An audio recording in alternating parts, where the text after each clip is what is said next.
Boa noite, alunos. Como estão? Tudo bem? Então, hoje nós vamos estudar sobre o poder nas organizações. Então, na última aula nós estudamos, o que é esse conceito de organizações, como a gente vem falando bastante, sobre cultura organizacional, clima organizacional, agora poder nas organizações, então eu achei pertinente, a gente conversar um pouco sobre o que é organizações, o que significa esse conceito. Então, hoje a gente vai estudar sobre o poder nas organizações, né? Então, primeiramente, eu trouxe uma definição para vocês do que é poder, né? Então, o poder, ele é a capacidade que os indivíduos ou grupos sociais, aqui nesse caso as organizações, né? Elas possuem de modificar o comportamento de outras pessoas ou de outros grupos.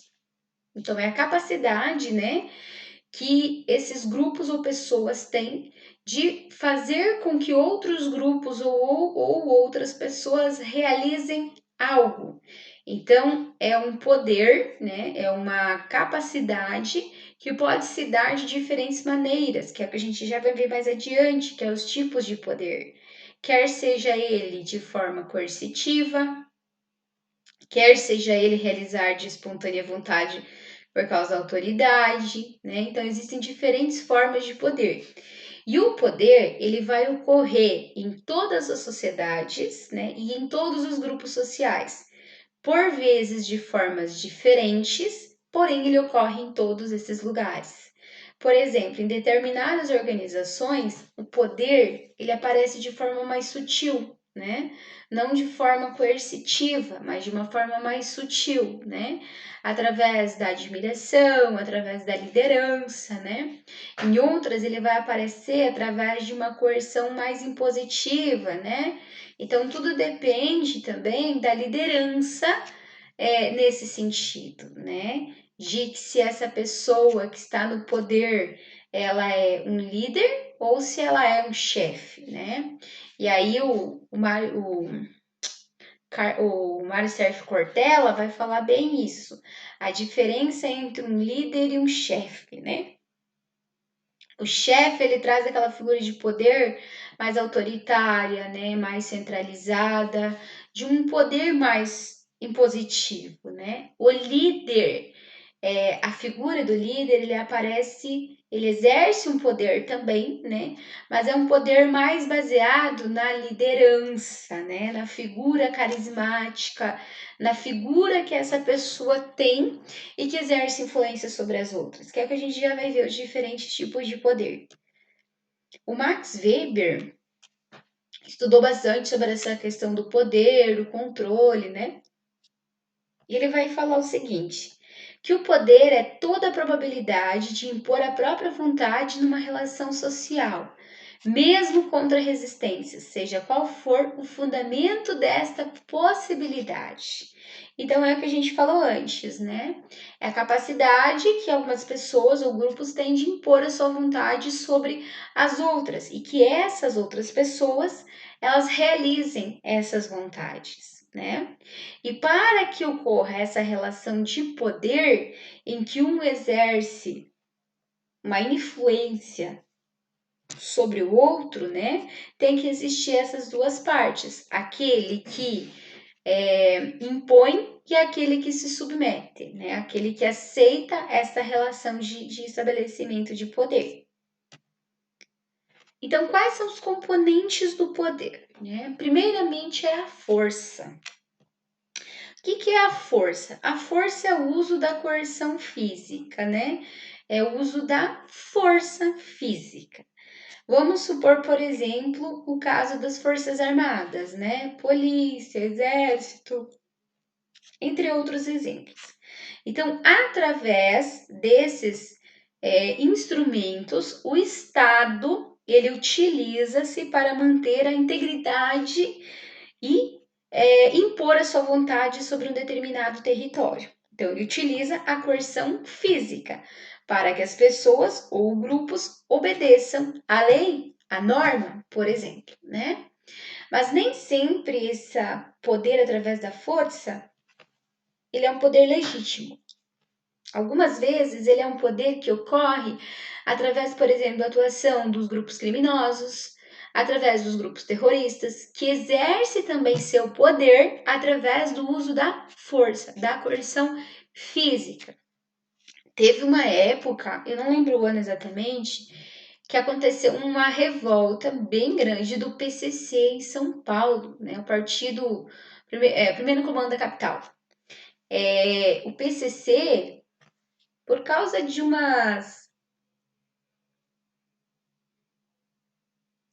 prisões que aconteceram de líderes do PCC, né?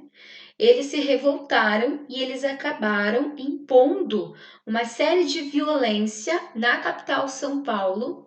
E através dessa violência, eles conseguiram conquistar algumas coisas, né? Então, através do uso da força, eles impuseram o seu poder. É o que acontece, por exemplo, em muitas favelas, né? Onde esses grupos eles conseguem impor a sua vontade através do uso da força física, né? Da coerção. O próximo é a autoridade, né? A autoridade é o poder que foi estabelecido, né, por direito. Então, por direito, por conquistas ou por indicação, ele chegou ao poder. Né? Então, é uma autoridade legítima. Ele está no poder de forma legítima. Vamos supor aqui. O chefe, né, o gerente de alguma empresa, o diretor de alguma instituição educacional, vamos supor, né, um governador, um presidente, né?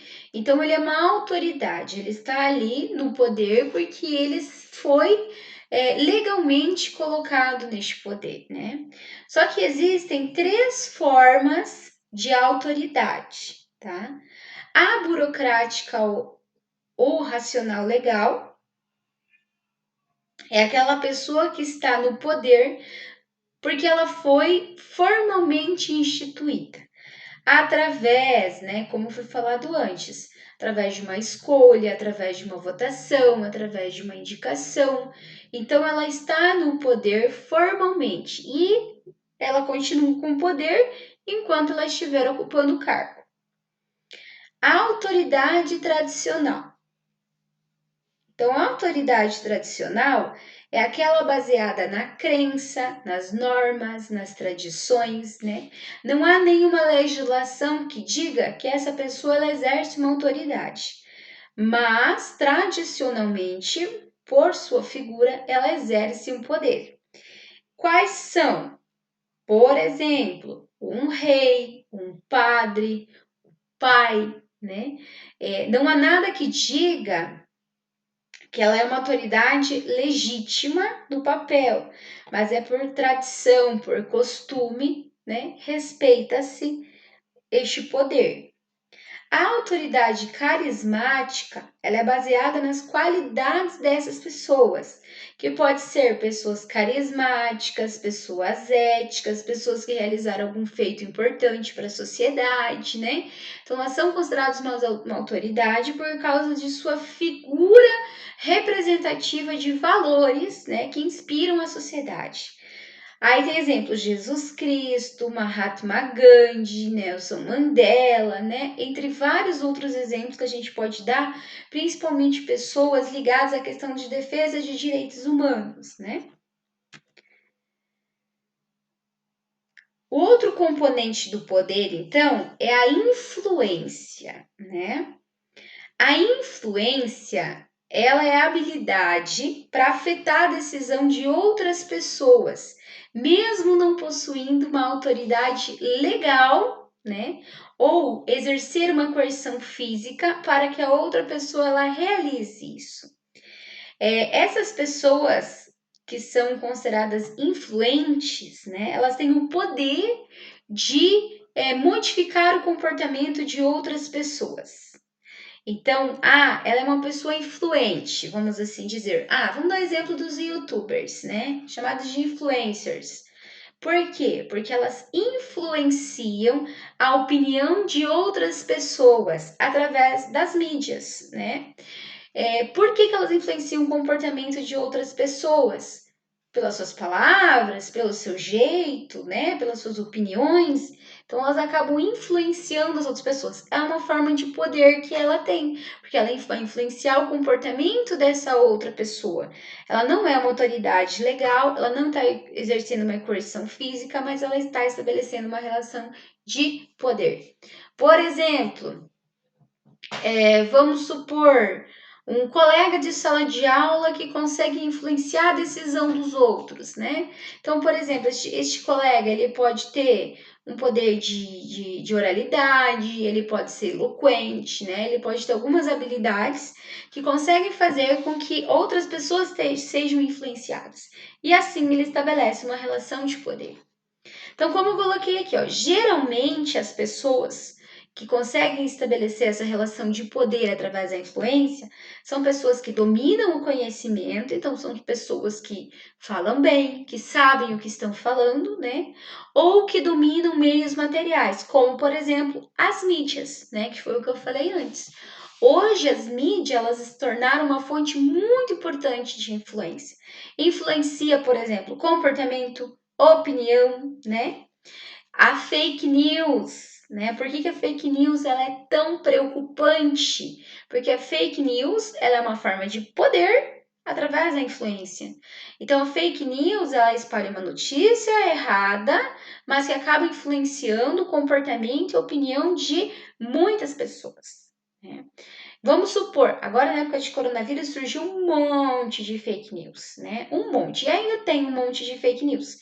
Então, eles acabam influenciando como as pessoas se comportam. Por exemplo, uma que surgiu, né? Que o uso da máscara não é algo bom, ou que o coronavírus é um vírus que foi inventado e que ele realmente não mata as pessoas, não faz mal nenhum, né? Então ele acaba direcionando o comportamento de algumas pessoas que acabam acreditando nisso. O poder e as organizações, então. Dentro das organizações, o poder ele se estabelece dentro da estrutura hierárquica verticalizada, né? Onde na base da pirâmide tem aquelas pessoas, né, que obedecem às decisões, e no topo da pirâmide há aquelas pessoas em menor quantidade, né, que tomam as decisões, né, e que realmente elas estabelecem assim o poder. Há várias empresas que elas vêm tomando rumos diferentes em relação ao poder, né? Como a gente já estudou, por exemplo, o empowerment, né? Que é justamente essa delegar poder, né, para a equipe. Você criar lideranças, né? Dividir responsabilidades com a equipe. Então, tem algumas organizações que vêm dentro da perspectiva de uma gestão democrática, né, abrindo espaços de não centralização do poder.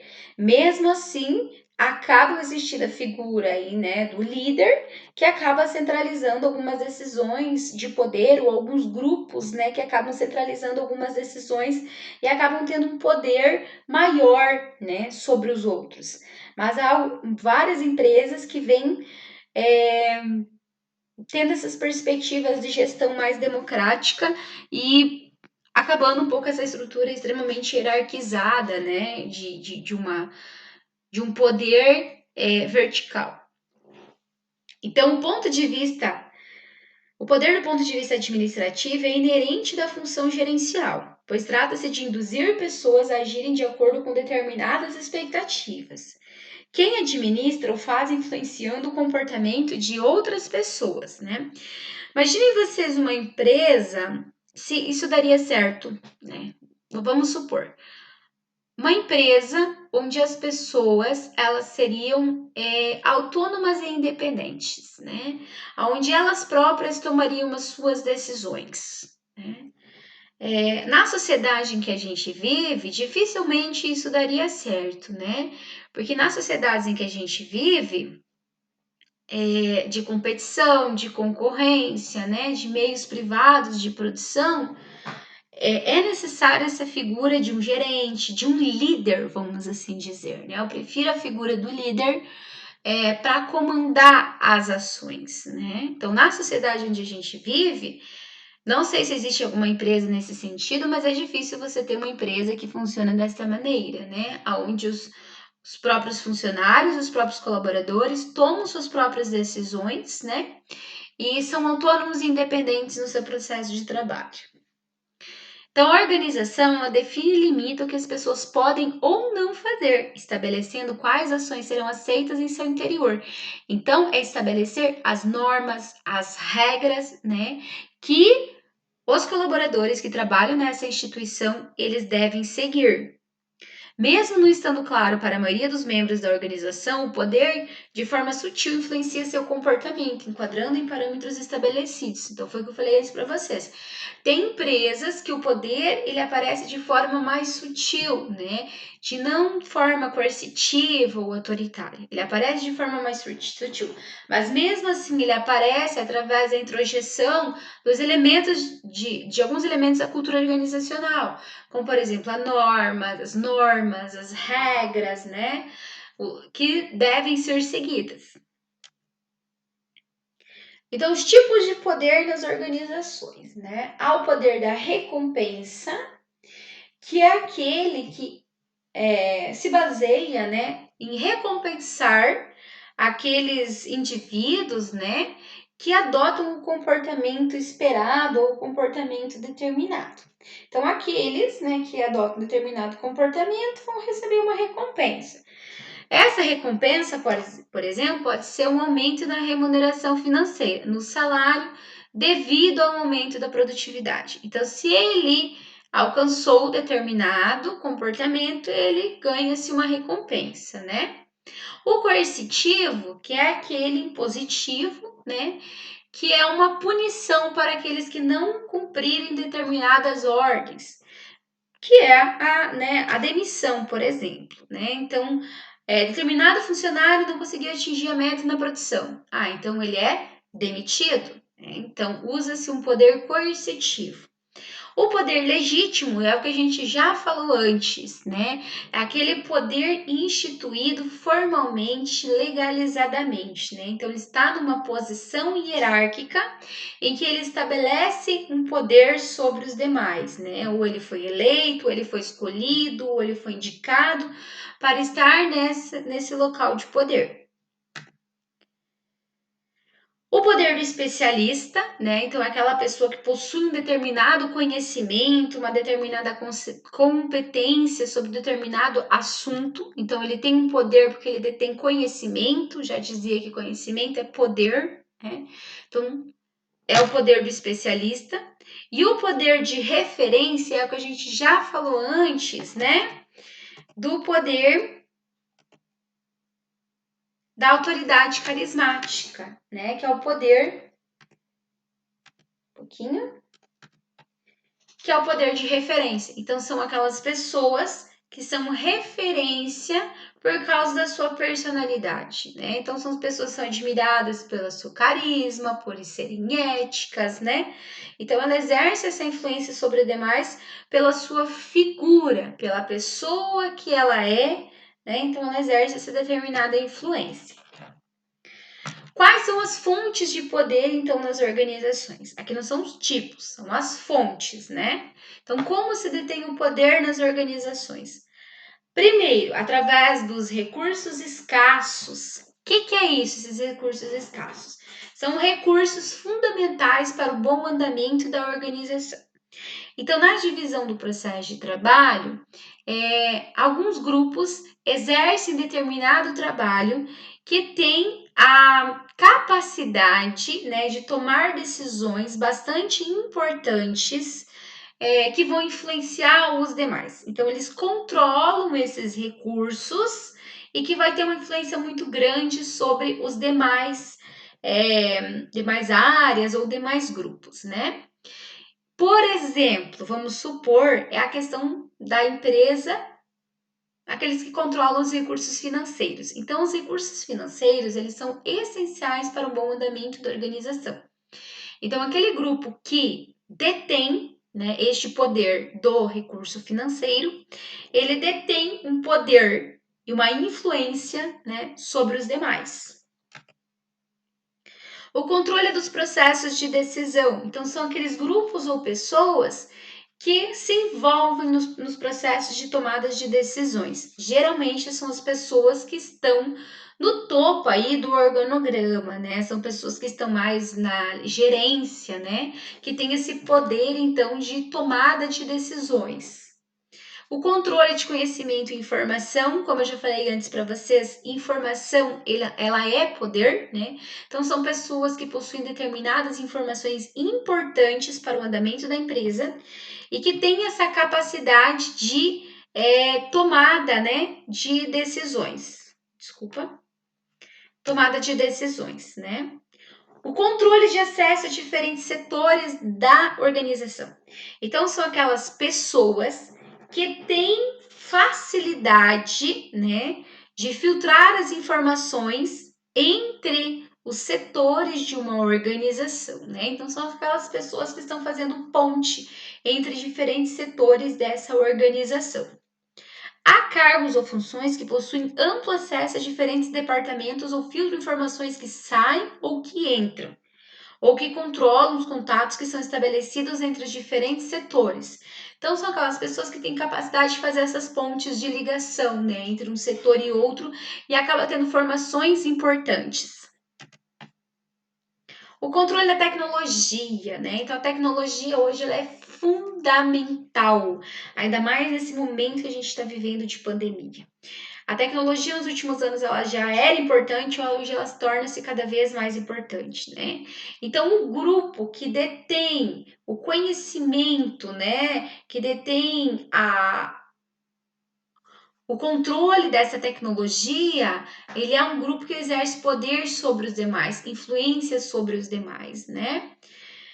A autoridade formal, que é o que a gente falou antes já, né? Que é aquela autoridade instituída por uma votação ou por uma indicação, né? Que ela está no poder formalmente através de normas, né? E decretos. E o controle da habilidade técnica. É o que a gente já falou antes do poder do especialista, né? É aquele que tem uma habilidade, uma competência, né? E que tem um poder devido à sua competência, à sua habilidade. Na realidade, né?